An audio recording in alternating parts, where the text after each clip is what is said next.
After my first spiritual experience, I naively thought I am enlightened now. No more reason to work, nothing else to do. I'm just an awakened being, so what is the worry? Until life showed me I have a lot more digging to do. I have a lot more unpacking to do.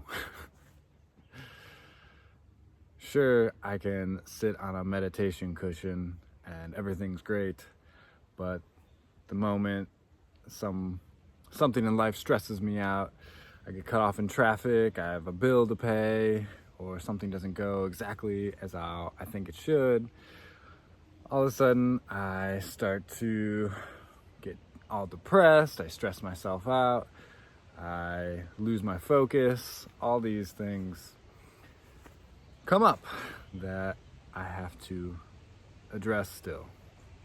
That's why eventually, after working with a bunch of different people, traveling the world, learning all these things, I learned you have to awaken, yeah, that's important, and then you have to integrate, you have to start weaving that into your life, and then ultimately you embody it.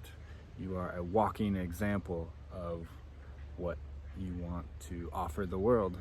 And it's undeniable. People can feel it on you. When I'm totally lit up, when I'm in my Buddha, I can make the most sour face turn upside down. I've witnessed it firsthand. I can remember this idea of spiritual bypassing came from one of my teachers. She was an amazing shaman. She was struck by lightning when she was 15 and got stuck in freeze mode, had nervous seizures throughout her life until she learned how to create a meditation method to get her out of that, which is one of the tools in my toolbox. But she was the first one to really break it down for me. And I can remember I was in a weekend workshop with her and I felt very triggered by her words. She said, spiritual bypassing is a common theme amongst meditation practitioners, all these people that are awakened beings, and how easy it is to get into that trap. When we spiritual bypass, we don't really accept or allow what we need to, especially in our emotional body. We can just sit back and say, I am non-dual, I am one with all, and all these thoughts and feelings, they're not me, so just witness them and just let them slide. And for her, specifically, that was a disassociative, which is where she was in her life from all of her years of meditation and getting struck by lightning, being stuck in this freeze state, this I am only the witness and just stepping back, put her further in a freeze state. It disassociated her from her feelings. She really emphasized the importance of honoring your emotions. They're there for a reason. They are guides from the beyond, you could say. When we just push them away and just say, yeah, that's not me, whatever, I don't exist, nothing exists, it's all an illusion, which paradoxically is true on some level, and getting to that point is super important. When you don't realize you're more than your personality and you are the source itself, that's a huge milestone in your awakening and super important. And there's a reason why all these non-dual teachers are so popular, because it's super important to get to that place when you can realize that you are more than your personality, you're more than your body. super important. But then getting stuck there, you're not integrating, you're not embodying, you're simply awakened to this awareness that that's not you, and then you leave it there. And when you don't process these emotions, you're just gonna spill them out onto other people. You're just gonna repress them. That's all that you can do. When you repress your emotions, something triggers you. Like I said, if I have somebody stresses me out, somebody cuts me off, makes me angry, then I just spill out all this stuff that's inside of me. So you have to process that and go through it. And it doesn't take as much as you think, if that makes sense. I remember working with one guy. His issue was feeling unworthy. And first we identified why he wasn't taking care of himself, why he wasn't eating healthy, why he wasn't doing the things that he knew he needed to do to embody his highest potential.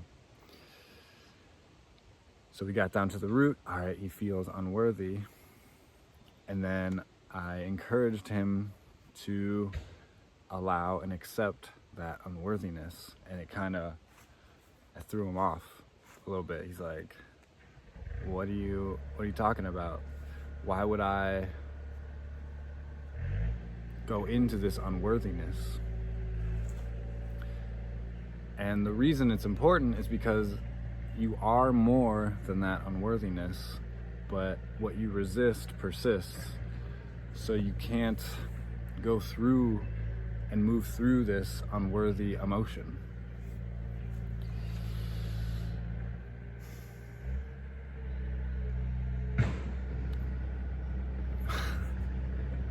Sounds like someone's unloading a trailer over there.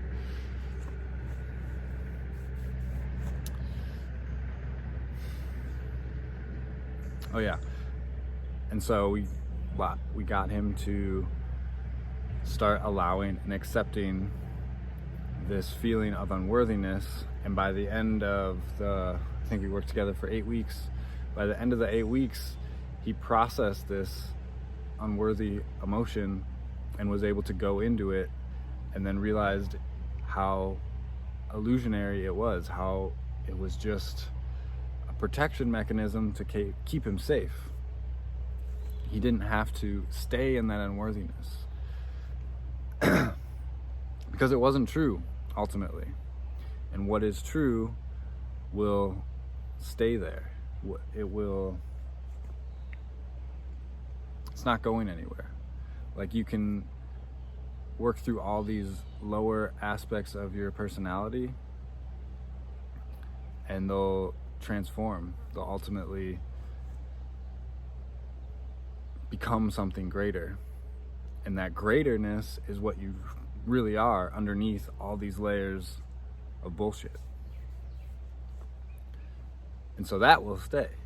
That's not going anywhere. That love and compassion, these higher frequencies, that is ultimately who you really are. But you have to work through these lower emotions before you can reach that.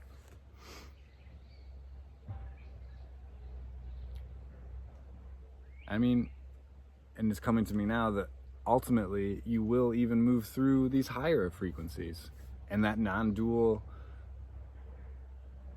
being, that state, which is beyond a state, will come into play. You'll embody that. So it's like a paradoxical circle. We recognize this non-dual state, then we have to go into our emotions and our thoughts, our feelings, and integrate them and embody them, and then we come back to this non-dual state, and it's a circle. And it never ends. If you're in a body, you have work to do, either for yourself or for the collective. You have a reason to be here, otherwise you wouldn't be here. The divine will kick you out of the video game. You'll just, all right, enough. You got nothing else to learn, so you'll leave. So if you're in this body, if you're watching this video, there's work to do. It never ends. And that's not a bad thing. It just becomes lighter. It becomes less stressful. And it just ultimately transforms. And it does come back to the non-dual state. But you have to go through it. You can't just non-dual your way to non-duality. Again, every truth in this world is a paradox. Two sides to every coin. So I just wanted to share that. I thought that was interesting how that triggered me the first time I heard that. And I was just, no, I'm not my thoughts, I'm not my feelings. And then eventually working with other people, all these other teachers, and eventually taking on my own students and realizing, oh yeah, you do have to integrate, you do have to embody to get through it. So right now I'm offering 30 minutes free consultations for the first call. If that interests you, please reach out, jordanjdragon.com, book an appointment. If you're still here and this resonates, like and subscribe. Let's raise the frequency of the collective. We all need everyone to bring their gifts online, integrate their shadows, make this world a heaven on earth. Much love.